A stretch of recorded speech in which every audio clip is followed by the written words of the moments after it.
হাবিল কাবিল প্রশ্ন করে হাওয়া আদমকে, তোমরা মোদের বাপ মা তোমাদের মা বাপকে বলো গো মোদের, বলো কি তাদের নাম ছিল, বলো গো মোদের, বলো কি তাদের নাম ছিল। মোদের দাদা দাদি নানা নানি আছে কোথায়? প্রশ্ন শুনে আদম হাওয়া হলো অবাক। হাবিল কাবিলকে তারা কি দেবে জবাব গো? দুজনে আল্লাহ বলে সিজদাতে যায় চলে, দুজনে আল্লাহ বলে সিজদাতে যায় চলে। বলে মাসুম ছেলে মোদের কাছে একই জানতে চায়। হাবিল কাবিল প্রশ্ন করে হাওয়া আদমকে, তোমরা মোদের বাপ মা তোমাদের মা বাপকে।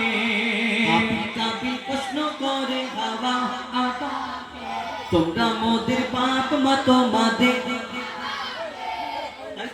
ঠিক বলছি তো নাকি ভুল বলছি? ঠিক বলছি। হাবিল কাবিল প্রশ্ন করে হাওয়া, তোমরা মোদের বাপ মা তোমাদের মা বাপকে। পিতা আদম মা হাওয়াকে, পিতা আদম আর মা হাওয়াকে ওই তানাদের যখন মিলন হলো আরাফাতের ময়দানে, তানাদের জোড়া জোড়া বাচ্চা হয়েছিল, একটা ছেলে একটা মেয়ে, একটা ছেলে একটা মেয়ে। আল্লাহ হুকুম দিল ছেলে মেয়ের বিয়ে দাও, মানে ভাই বোনের বিয়ে হওয়ার হুকুম দিয়েছিল আল্লাহ। ভাই বোনের বিয়ে যখন হাবিলের বোনের সঙ্গে কাবিলের বিয়ে হবে, কাবিলের বোনের সঙ্গে হাবিলের বিয়ে হবে। কাবিলের বোনটা ছিল সুন্দরী, হাবিলের বোনটা ছিল কালো মতো। চিন্তা করছে আমার সুন্দরী বোন ওকে দেবো, কালো বোন আমি কেন? সবাই তো চাইবে সুন্দরীটাকে বিয়ে করতে, হ্যাঁ, এই দুনিয়ায়। তো তখন এই কাবিল কি করেছিল? খুন করে দিয়েছিল হাবিলকে। তো যাই হোক, এই হাবিল কাবিল প্রশ্ন করে, বলো তোমরা আমাদের বাপ মা, তোমরা আমাদের জন্ম দিয়েছো তাই দুনিয়ায় এসেছি, দুধ পান করিয়েছো বড় হয়েছি, লালন পালন করেছো তবে বড় হয়েছি, কিন্তু তোমাদেরকে দুধ পান করিয়েছি, তোমাদের কে জন্ম দিয়েছে, তোমাদের কে লালন পালন করেছে? কি উত্তর দেবে? তাদের তো বাপ মা ছিল না। কবি ছন্দের মাধ্যমে লিখছে, দেখো ওই বলছে আদম শোন তোরা শোন, মানব জাতির মাঝে সৃষ্টি আমি প্রথম। মোর পাজিরার ঘাড়ে খোদা হাওয়াকে গড়ে, আর গন্ধম খেলাম দুনিয়ায় এলাম জান্নাত ছেড়ে। মোদের কেউ জন্ম দেয়নি, মোর মায়েরই দুধ খাইনি, মোদের কেউ জন্ম দেয়নি, মোর মায়েরই দুধ খাইনি। পাইনি মোরা মা বাপের ভালোবাসা, মোদের নেই বাবা মোরা এতিম দুজনা। মা বাপ কি মোদের জানা হলো না, দুজনে এতিম মিসকিন নেই মোদের মা বাপের ঋণ, দুজনে এতিম মিসকিন নেই মোদের মা বাপের ঋণ। তাই মানব জাতির পিতা মাতা মোরা দুজনা। কাবিল কাবিল প্রশ্ন করে হাওয়া আদমকে, তোমরা মোদের বাপ মা তোমাদের মা বাপকে। হাবিল কাবিল প্রশ্ন করে হাওয়া আদমকে, তোমরা মোদের বাপ মা তোমাদের মা বাপকে।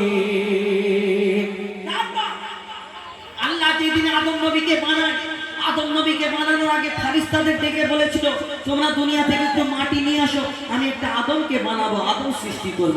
কিন্তু ফারিস্তারা সেদিন শুনে বলল, না আল্লাহ, আমরা যে ইবাদত করছি এতে তুমি খুশি না, আমরা তো তোমার ইবাদত করি। তুমি ওই আমাদেরকে আল্লাহ বানানোর আগে আল্লাহ একটা জিন জাত, জিনেদের দুনিয়া সৃষ্টি করেছিল, কিন্তু আল্লাহর এত নাফরমানি করলো, আল্লাহ বললো জিন জাতটাকে ধ্বংস করে দাও। তো সেই জিন জাতটাকে ধ্বংস করেছিল।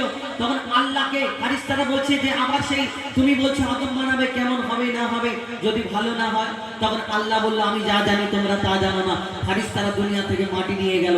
তারপর কি হলো লিখছে দেখুন, ওমর আল্লাহ যখন বলে গড়ব আদম, ফারিস্তারা শুনে বাধা দিয়েছে তখন।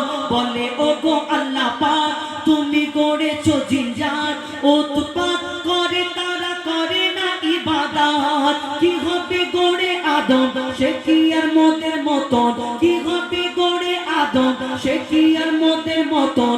কি জানি দেখতে কেমন তার রূপ চেহারা। খোদা বলে আমি জানি তোমরা জানো না, আদম সৃষ্টি করা আমার আসল বাসনা। আমি যে গর্ব আদম, সে মাখলুকে সর্বোত্তম।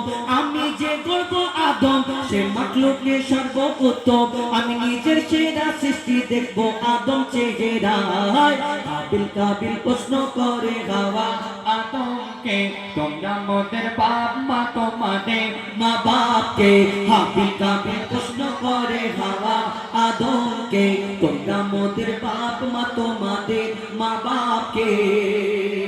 আচ্ছা আমরা সবাই নাম জানি ইবলিস শয়তান। এই ইবলিস শয়তান কি করে এলো, ইবলিস শয়তান কি করে শয়তান হলো শুনে রাখুন।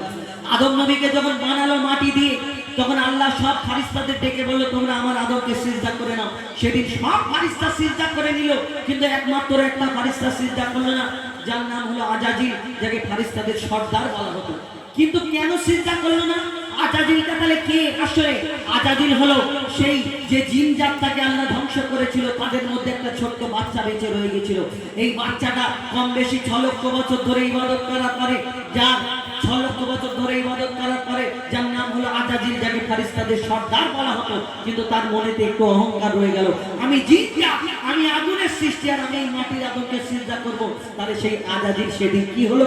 কবি ছন্দের মাধ্যমে লিখছে দেখো, ওমর আল্লাহ যখন বলে দিল আল্লাহ আওয়াজ, শোনো শোনো সব হাত, দেখো আমার গড়া সৃষ্টির সেরা মাখি লোকের তার, এ মোরশাদেরই আদম, একে গড়েছি এমন, সারা কায়নাতের জ্ঞান তার মাঝেতে গোপন।